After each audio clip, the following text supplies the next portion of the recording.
नमस्कार दोस्तों, welcome back. आज एक नए सीरीज़ के साथ जे एडवांस के केमिकल काइनेटिक्स के क्वेश्चंस 3 क्वेश्चन हैं टोटल। जे एडवांस वैसे तो quite good type of question पूछता है, लाइक कंसेप्चुअल एंड काइनेटिक्स एक अच्छा स्कोरिंग चैप्टर है, कर सकते हैं। बहुतों को हार्ड लगता है, बट आज हम लोग कुछ 3 क्वेश्चन अच्छे क्वेश्चंस जो कि हैं वो देखने वाले हैं, जो कि कंसेप्चुअली क्वेश्चन बहुत अच्छे हैं। Mathematical assumptions and mathematical approach भी हैं बहुत अच्छे। तो on the basis of like all aspect for student ये सारे क्वेश्चंस काफ़ी कंसेप्चुअल और स्कोरिंग तो है, बट एरर होने का चांस ज़्यादा रहता है। तो इन 3 क्वेश्चन आज लेके आए हैं, जो कि basically from the order section से हैं केमिकल काइनेटिक्स के। तो मुझे लगता है ये काफ़ी बेहतरीन होंगे सवाल। चलिए डिस्कस करते हैं। मैं भी पहली बार बना रहा हूँ इसे, एंड चलिए स्टार्ट करते हैं। बट ये क्वेश्चंस के रेटिंग काफ़ी अच्छे थे और इनके ऊपर बहुत अच्छा क्वेश्चन माना जा रहा था इंटरनेट में, so that's why I choose this question. चलो देखते हैं। सो पहला क्वेश्चन ये है कि considered a reaction A plus R gives to the product, the rate of the reaction is measured to be KAR। मतलब यहाँ से पता चल रहा है कि ये सेकंड ऑर्डर रिएक्शन है। पहला कंडीशन तो ये है, क्योंकि यहाँ पे दिया हुआ है रेट, लॉ दिया हुआ है यहाँ पे। At the start of the reaction the concentration of R is R not is 10 times the concentration of A not. मतलब यहाँ पे R not equal to 10 A not starting में दिया हुआ है, ठीक है। The reaction can be considered to be pseudo first order reaction. मतलब दूसरा केस चालू हो रहा है यहाँ से, ये वाला बहुत इंपॉर्टेंट है।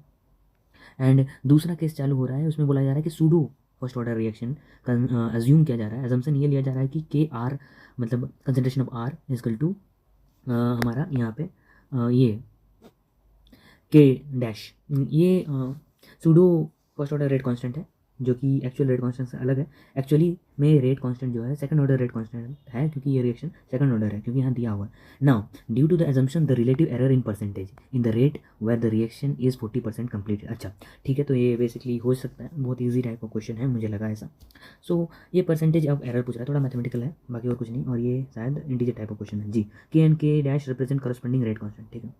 सो हम लोग स्टार्ट करते हैं। हम लोग सबसे पहले लिखते हैं इक्वेशन को। तो यहाँ पे हम लोग ए प्लस आर जो है स्टार्टिंग में दे रहा है प्रोडक्ट पी, ठीक है। नाउ अब ए का इनिशियल कंसेंट्रेशन ए नॉट है और यहाँ पे 10 ए नॉट। ये पहला केस का बात है जब रिएक्शन हमारा कंप्लीट मतलब स्टार्ट ही हो रहा है, एंड जहाँ पे हम लोग सेकंड ऑर्डर मान रहे हैं, ठीक है। Now t is equal to t time पे इसका क्या हुआ होगा, तो वो देखते हैं। T is equal to t time पे यहाँ पे कुछ 40% रिएक्शन कंप्लीट हो रहा है, तो यहाँ पे ए नॉट मतलब बचा हुआ अमाउंट जो है 0.6 ए नॉट हो जाएगा, और यहाँ पे 9.6 ए नॉट हो जाएगा, क्योंकि यहाँ पे एक्सेस में नहीं ले रहे हैं। क्योंकि अगर हम लोग सूडो फर्स्ट ऑर्डर लेते हैं तो यहाँ पे एक्सेस में आर को लेना पड़ेगा, तभी कांस्टेंट रह सकता है और कोई फर्क नहीं पड़ रहा है। जैसे कि सोच लो पानी अगर बहुत 1 लीटर ले लिया कोई छोटा सा रिएक्शन के लिए, तो उसमें जितना भी कमी होगा, मतलब 1-2 मोलर भी कम होता है, और 1000 मोलर है या 10,000 मोलर अगर इस टाइप का काइंड ऑफ ये लेते हैं, तो ऐसा कुछ इम्पैक्ट बड़ा नहीं पड़ेगा। तो सेम इस केस में भी हम लोग को इसी तरह से सोचना है। स्टार्टिंग में नॉर्मली सेकंड ऑर्डर के जैसे सॉल्व करना है, एंड दूसरा जो केस दे रहा है सूडो, उसको सूडो की तरह से सॉल्व करना है, ठीक है। और यहाँ पे कुछ प्रोडक्ट बनेगा, वो प्रोडक्ट कुछ बनेगा, लेट एक्स बनेगा, क्योंकि मुझे फ़र्क नहीं पड़ता क्या बन रहा है क्या नहीं बन रहा प्रोडक्ट से, ठीक है। अब इसका रेट अगर हम लोग लिखेंगे, मतलब R1 अगर लिखते हैं, तो एज पहला जो ऑर्डर है वो KAR है, रेट कांस्टेंट हमारा, रेट मतलब सॉरी रेट हमारा ये है। तो इसी ऑर्डर में हम लोग अगर लिखें, रेट R1 जो हमारा निकलेगा वो हमारा निकलेगा 0.6 A naught multiply by 9.6 A naught, ठीक है। ये हमारा, और ये के से मल्टीप्लिकेशन भी होगा, एक के, ठीक है। के से मल्टीप्लिकेशन हो गया। अब नाउ मुझे जो है सेकंड पार्ट सॉल्व करना है। सेकंड पार्ट सॉल्व करना है मुझे, जो कि बहुत इंपॉर्टेंट है। यहाँ पे मैं ये कर रहा हूँ, और ये सेकंड पार्ट हम लोग सॉल्व कर रहे हैं जिसमें सूडो मान रहे हैं। तो सूडो में क्या होगा, A plus R is gives to product. But यहाँ पे प्रॉब्लम ये होगा कि ए का तो ए नॉट मानेंगे टी इजक्वल टू 0 पे, और आर का भी ए नॉट मतलब 10 ए नॉट मानेंगे। सॉरी राइटिंग थोड़ा सा, 10 ए नॉट मानेंगे, और 0 है। But t is equal to t पे मतलब कुछ टाइम टी पे इसका जो है वो तो सॉरी 0.6 मानेंगे। बट ये जो है हमारा वो हमारा एक्सेस में होगा, तभी जाके कोई फ़र्क नहीं पड़ेगा। और वहाँ पे दिया हुआ है एज वी नो एक्सेस में है, और क्योंकि सूडो फर्स्ट ऑर्डर वहाँ पे क्लियरली लिखा गया है और उसका रिलेशन भी दिया गया जो कि हम लोग लिखेंगे, तो इसको हम लोग 10 ही मानेंगे, 10 ए नॉट ही मानेंगे, ठीक है। तो यहाँ पे जो रेट R2 जो निकलेगा, R2 जो निकलेगा, वो हम लोग का जो रेट कॉन्स्टेंट के ए से दिया हुआ के डैश, और के डैश की वैल्यू जो हमारे दिए हुई है वो है हमारा आर और के, ठीक है। तो इससे हम लोग का ये निकला R2 का वैल्यू, यहाँ पे हम लोग ये बोल सकते हैं कि हम लोग का वैल्यू निकला के आर, ये तो अलग हो गया, और ए। सो यहाँ पे हम लोग फाइनली वैल्यू अगर कुछ लिखेंगे तो हम लोग वो लिखेंगे के हमारा, उसके बाद 10 इंटू हम लोग A0 यहाँ पे जो है 10 A0 ही मानेंगे यहाँ पे, इंटू हमारा जो भी है 0.6 सॉरी 0.6 A0 का स्क्वायर। तो सिंप्लीफाई ही रखते हैं बिकॉज कैलकुलेशन के लिए सही रहेगा। तो यहाँ पे हम लोग A0 लिख देते हैं और यहाँ पे भी A0 लिख देते हैं, तो ये कुछ रेट हो गया। अब बहुत सिंपली फाइव रूप से हम लोग इसको देख सकते हैं। अब हम लोग सिंपली परसेंटेज निकालना है तो हम लोग परसेंटेज निकाल सकते हैं बहुत ही ब्यूटीफुल तरीके से। So third portion of the system, देखो इतना टाइम नहीं लगा, 3-4 मिनट का खेल, मैं तो बस बता रहा हूँ इसलिए, ऐसा कुछ नहीं है। तो होगा ये R2 माइनस हमारा R1 अपॉन R2 इंटू 100, ये परसेंटेज में निकल जाएगा, एरर परसेंटेज। अब R2 R1 को करोगे तो लगभग हम लोग का 0.6 इंटू R2 में हमारा 10 इंटू हमारा A0 है, तो A0 को हम लोग कॉमन लेके कैंसिल आउट कर देंगे क्योंकि दोनों में कॉमन आएगा A0, ठीक है। सो और के भी कॉमन है तो ऐसा कुछ इम्पैक्ट नहीं पड़ रहा है, तो हम लोग मल्टीप्लिकेशन ना करके हम लोग यहाँ पे लिखेंगे 0.6 इंटू 10 और 0.6 इंटू 9.6 होगा अपॉन हमारा 0. R2 माइनस R1 अपन R1 मेरे हिसाब से, सॉरी फॉर द मिस्टेक, यही कुछ मिस्टेक हो गया था, मैं पहली बार से ही सॉल्व कर रहा हूँ इसे आप लोगों के सामने। तो वो R2 की जगह R1 होगा, तो 0.6 इंटू 9.6 लगभग और इंटू 100। तो देखिए यहाँ पे सॉल्व करोगे अगर आप लोग, तो यहाँ पे अगर इसको पूरी डिवाइड कर देते हैं ना, इस चीज़ को पूरी इससे डिवाइड दे देते हैं या इस चीज़ को डिवाइड कर देते हैं, दोनों को ही डिवाइड करते हैं इंडिविजुअली, तो अप्रॉक्सीमेटली आंसर जो आएगा वो देख लेते हैं हम लोग, क्योंकि इसको कैलकुलेट आप कर सकते हो। तो अप्रॉक्सीमेटली आंसर जो आएगा 4.1% का एरर आएगा। तो ये रहा आंसर हम लोग का। ये क्वेश्चन भी बहुत ईजी है और एडवांस में पूछा गया है तो इंपॉर्टेंट हो सकता है, थोड़ा सा कंसेप्चुअल है, थोड़ा सा दिमाग लगाना है, बस ध्यान रखना है कुछ कुछ बातों का। यहाँ पे अगर यहाँ पे रेडियो एक्टिव डीके देखने को मिल रहा है, यहाँ पे यूरेनियम का आइसोटोप 238 को Pb206 में टूट रहा है, कुछ पोर्शन टूट रहा है, ठीक है। सो मास का रेशियो दिया हुआ है इन लोगों का, एक फिक्स टाइम पे मास का रेशियो दिया हुआ है, ठीक है। तो चलिए और वो दिया हुआ है 7, ठीक है। तो याद रखना मास का रेशियो दिया हुआ है। तो सबसे पहले दो चीज़ लिख लूँगा यहाँ पे, हमारा के का वैल्यू जो होता है फर्स्ट ऑर्डर एक्सपेरिमेंट वो 2.303 log 2 अपॉन टी हाफ होता है, ये तो पता ही है।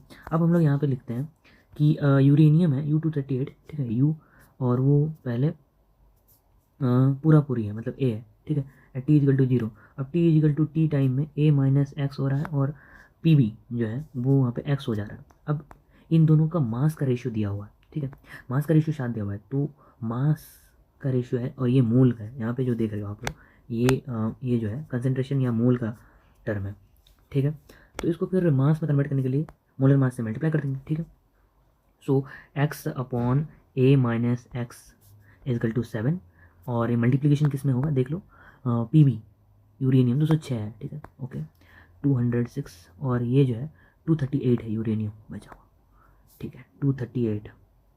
सो इसको 206 x is equal to 7 multiply by 238 a minus x कितना हुआ, 206 x इजकल टू 1666, ऐसे कुछ होगा, 1666 के आसपास होना चाहिए, 1666 बिल्कुल, a माइनस एक्स। इसको आगे सॉल्व करेंगे तो 1666x plus 206x is equal to 1666a, ए का टर्म आ जाएगा 1872 अपॉन 1666, ये हमारा हो गया ए का वैल्यू। नाउ हम लोग के यहाँ पे हम लोग का जैसे कांस्टेंट रहता है तो इस टर्म को उससे इक्वेट कर देंगे, ठीक है।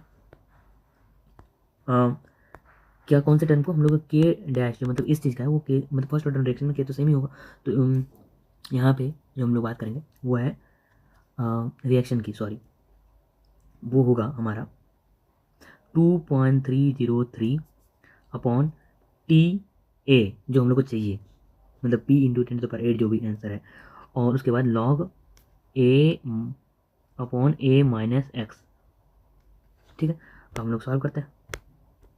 log a का वैल्यू यहीं पे सॉल्व करेंगे। log a का वैल्यू तो हम लोग को पता है, a तो दिया ही हुआ है 1872x 1872x 1872x अपॉन में कुछ है 1666 अपॉन में करेंगे तो 1872x माइनस 16 तो 206x अपॉन 1666 ये होगा, ये कट जाएगा, ये पूरा टर्म है लॉग के अंदर कुछ 9.08 कुछ आएगा इसका। ठीक है, तो हम लोग इक्वेट करेंगे, किसको किसको इक्वेट करेंगे वो देख लो। ठीक है, इक्वेट करने वाले हैं, तो हम लोग का लॉग के अंदर 9.08 है, ये याद रखना है अब हम लोग को। ठीक है, इरेज करता हूँ मैं थोड़ा सा। 9.08 लॉग का वैल्यू। अब इस के अगर इक्वल होता है फर्स्ट ऑर्डर रिएक्शन में, दोनों को इक्वेट कर सकते हैं, मतलब दोनों इक्वेशन को इक्वेट कर सकते हैं। तो चलिए इक्वेट करते हैं।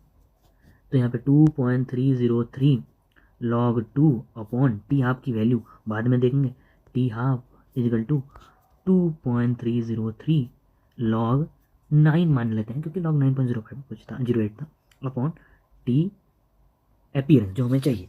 तो ये कट गया। log 9 का वैल्यू जो है वो हम लोग का 0.95 के आसपास होता है।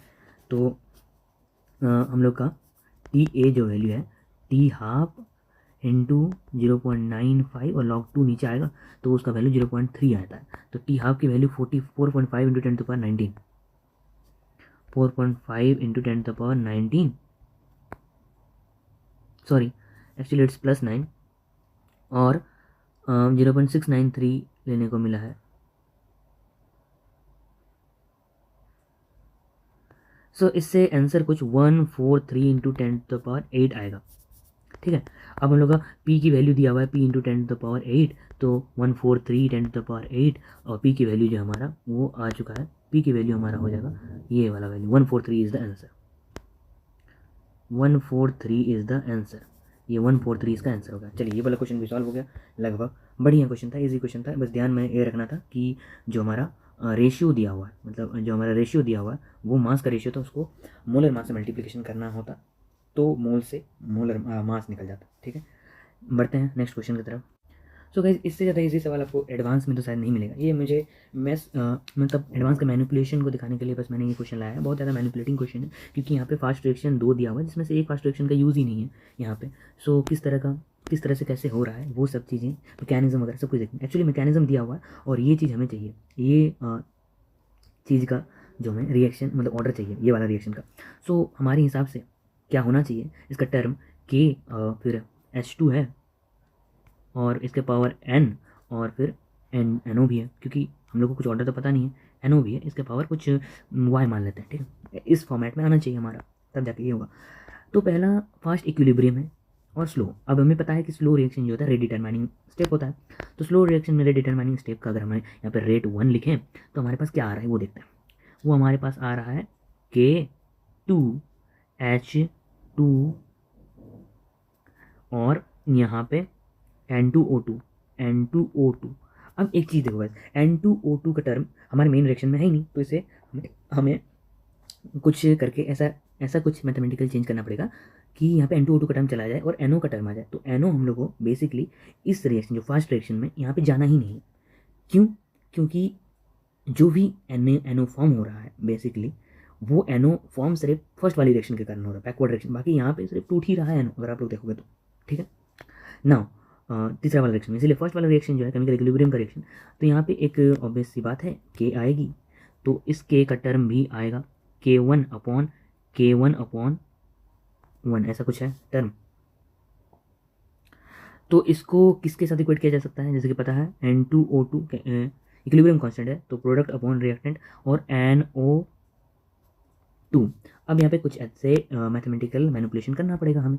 अब ये इसको यहाँ पे ले चले जाएंगे तो हमारा N2O2 निकल जाएगा और इसको इस रिएक्शन पे रख देंगे।